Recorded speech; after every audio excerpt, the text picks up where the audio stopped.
ही guys very very good morning. और अभी morning के 6:45 बज रहे हैं और मेरी पढ़ाई अभी से स्टार्ट हो रही है।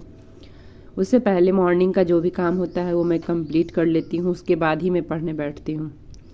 अभी नाश्ता प्रिपेयर नहीं किया है मैंने, वो भी मुझे करना है। आज मेरी मॉर्निंग की शुरुआत हुई 5:30 बजे और अब मैं पढ़ने बैठी हूँ 6:45। 1 घंटे में अभी पढ़ सकती हूँ, तो ज़्यादा लेट ना करती हुई ज्योग्राफी से स्टार्ट करती हूँ। कल तो मैंने पढ़ा था, लेकिन ज्योग्राफी में मुझे बहुत टाइम लग गए थे, लगभग 3-3.5 घंटे ज्योग्राफी मैंने कल पढ़े थे, तो इसलिए और भी सब्जेक्ट कवर नहीं हो पाए। हिस्ट्री मैंने पढ़ा था लेकिन पूरा नहीं कवर कर पाई थी, यानी एक चैप्टर मैंने कंप्लीट नहीं किया था। बस वो मेरा गला थोड़ा ख़राब है और गर्दन में दर्द है, नेक पेन है, इस वजह से थोड़ा सा प्लीज़ आप लोग मैनेज कर लीजिएगा।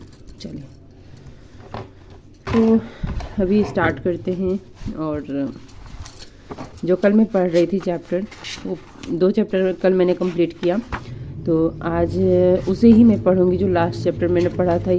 जब मेरी पढ़ाई अच्छी चल रही होती है तो मैं बहुत ही ज़्यादा मोटिवेट होती हूँ, और जैसे ही किसी कारणवश या तो तबीयत ख़राब हुआ या फिर कोई रीज़न रहा, पढ़ाई थोड़ा डगमगाया, तो फिर मैं भी डिमोटिवेट हो जाती हूँ। बिकॉज़ मैं भी इंसान ही हूँ, और आप लोगों से बात करने के बाद फिर अच्छा लगता है।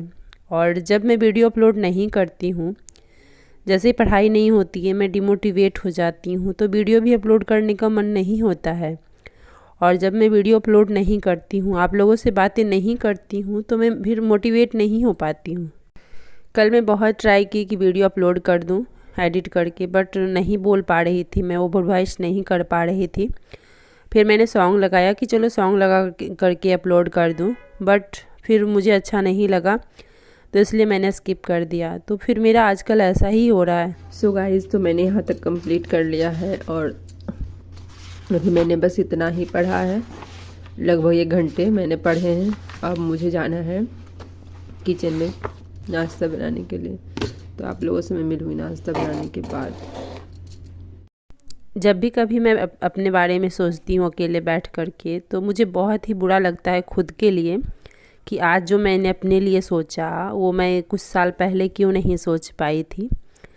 तो जब तक आप हर रिश्तों को अच्छे से निभाते हैं और लगता है कि नहीं हम सब कुछ सही करना चाहते हैं और सब कुछ सही हो जाएगा, जब तक इस भरोसे से रहते हैं, तो फिर आप अपने लिए स्टैंड नहीं ले पाते हैं। और जो इंसान कोई भी रिश्ता दिल से निभाता है, तब तक खुद के लिए नहीं सोच पाता है। मैंने अपने जीवन में बहुत कुछ सीख लिया, परिस्थितियों ने मुझे बहुत कुछ सिखा दिया, और बस मुझे अब यही लगता है कि जीवन है और इसे कैसे जीना है आपको डिसाइड करना है। बिकॉज़ हमारा जीवन है और हमें क्या करना है, हम किसके लिए बने हैं, हम क्या सोच रखते हैं, ये सिर्फ मुझे पता है, दूसरों को नहीं। बिकॉज़ दूसरे तो अपने तरीके से आपको चलाना चाहेंगे जो उनके लिए सही हो, लेकिन आपको क्या सही लगता है आप वो करिए। 90% लड़कियों के साथ यही होता है कि वो जो करना चाहती है, जो उसके सपने होते हैं, उसके विपरीत उसको करना पड़ता है। उसके घर परिवार के लिए क्या सही है, लड़कियों को वो करना पड़ता है। ये नहीं कि ठीक है तुम अपने तरीके से जियो, नहीं, ऐसा नहीं होता है। कहा जाता है कि लड़कियों के लिए टीचर का जॉब सही है, तो तुम टीचर का ही जॉब करो। शादी करके ससुराल जाती है तो फिर वहाँ बोला जाता है कि मेरी घर की बहुएं बाहर जा कर के जॉब नहीं करेगी। बस उसे इतना ये कर दिया जाता है कि तुम घर के लिए बनी हो, हम चाहते हैं कि तुम इसी घर में रहो, ये करो वो करो, जो भी रहे, इतना ज़्यादा उसका माइंड वॉश कर दिया जाता है। और जब अति हो जाता है तब वो खुद के लिए स्टैंड लेती है, लेकिन तब तक बहुत देर हो जाती है। और जब खुद के लिए सोचती है, ऐसा नहीं है कि वो दूसरों से लड़ती है, खुद के लिए स्टैंड लेती है, तो फिर वो बदतमीज़ करार कर दी जाती है। मुझे एक कमेंट आया कि दीदी, मैंने जब से अपने ससुराल वालों को बोला कि मुझे पढ़ना है, डेली घर में लड़ाइयाँ होती है। तो आप बताइए कि अगर एक लड़की पढ़ना चाहती है तो क्या पढ़ाई नहीं करे? नहीं करे। क्यों? क्योंकि अगर वो पढ़ेगी तो घर के काम कौन करेंगे, सेवा कौन करेगा? घर में जवान नंदे बैठी रहती है भाभी के आ जाने के बाद, वो काम नहीं कर सकती है। सास बैठी रहेगी वो काम नहीं कर सकती है, क्योंकि एक बहू लोग थोड़ी लाते हैं, नौकरानी लाते हैं।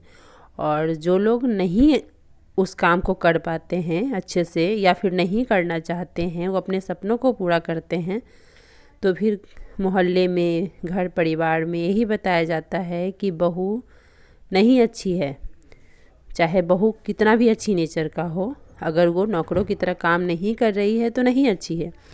तो मैं यही कहूँगी कि आप इतना नहीं सोचिए कौन क्या बोल रहा है, कोई लड़ रहा है आपके लिए कि आपको पढ़ना है इसके लिए लड़ाई हो रही है, होने दीजिए। एक ना एक दिन ये होना ही था, तो आज हो रही है तो होने दीजिए। ऐसे ऐसे कमेंट आते हैं तो मुझे इतना बुरा फील होता है, लगता है कि बताओ तो कि क्या लोगों की मेंटलिटी है। कहते हैं कि हम बहू नहीं बेटी बना करके ले जा रहे हैं, तो आप बताइए कि आप बेटी के साथ ऐसा कर सकते हैं जैसा एक बहू के साथ कर रहे हैं। मैं कहती हूँ कि आप उसे ना बेटा बोलिए ना बेटी बोलिए, एक बहू को बस बहू ही रहने दीजिए।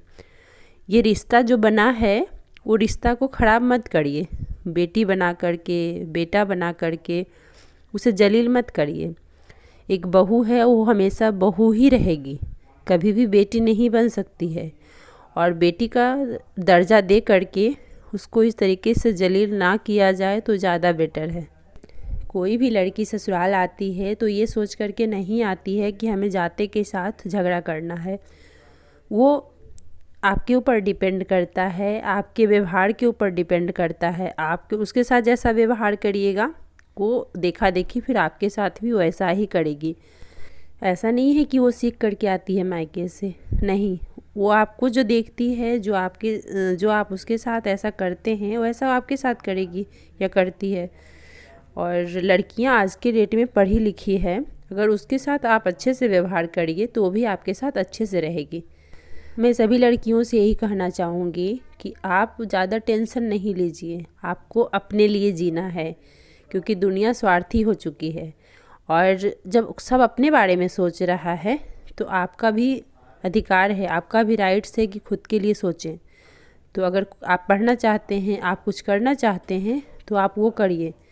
आज मेरी तबीयत सही नहीं है, गला ख़राब है, तो आई थिंक आप लोग को आवाज़ क्लियर नहीं जा रही होगी, तो उसके लिए आई एम सो सॉरी। और एक बात और कहना चाहूँगी कि जो भी मैं बताती हूँ कमेंट्स आते हैं तो उस पर मुझे वीडियो बनाना पड़ता है, लेकिन कुछ लोग इसको गलत वे में ले लेते हैं, तो उनकी मानसिकता है, मेरी नहीं, मेरा सोच ये नहीं है।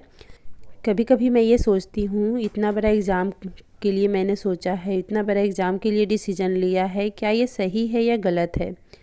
क्या छोटा सा कोई एग्ज़ाम सोच करके जल्दी से मैं पास आउट होकर निकल जाती? क्या करना चाहिए मुझे? बिकॉज़ इसमें तो टाइम लगेगा, इतना तो मैंने माइंड सेट कर लिया है कि समय लगेगा। बिकॉज़ मेरे पास उतना ही समय मिलता है जितना मैं खुद से टाइम चुराती हूँ। ऐसा नहीं है कि घर में मैं फ्री बैठी रहती हूँ और सिर्फ पढ़ाई करती हूँ। मेरे ऊपर बहुत सारी जिम्मेदारियाँ हैं, बच्चों की, हस्बैंड की, तो सब कुछ मैनेज करते हुए मुझे पढ़ाई करनी पड़ती है। स्टडी करना मेरा सपना था, और जब आपके सपने लगते हैं कि हाँ पूरे हो सकते हैं तो फिर आपको अंदर से बहुत खुशी मिलती है। तो बस वैसा ही मुझे पढ़ने में अंदर से बहुत खुशी मिलती है। और बहुत ही जगह मेरे हस्बैंड कहते भी हैं कि चलिए इधर घूमने चलते हैं, उधर चलते हैं, लेकिन मैं कहीं नहीं जाना चाहती हूँ, क्योंकि मुझे ऐसा लगता है अगर एक दिन भी मैं गई तो मेरा एक दिन वो ख़राब हो जाएगा। और इधर हूँ, कभी तबीयत ख़राब हो गया, कभी बच्चे का कुछ आ गया, तो ऐसा होता है ना स्कूल में, जैसे अभी एग्ज़ाम चल रहे हैं बच्चों का, तो इस तरीके से कभी ना कभी तो डिस्टर्ब हो ही जाती हूँ, पढ़ाई नहीं हो पाती है। तो बस वही लगता है कि अगर मैं कहीं घूमने गई तो उसमें भी मेरा टाइम ख़राब होगा, तो फिर मैं नहीं जाना चाहती हूँ। तो चलिए इन्हीं सब बातों के साथ इस वीडियो का एंड करते, मिलते हैं आप लोगों से एक नए वीडियो में। तब तक के लिए बाय बाय, टेक केयर।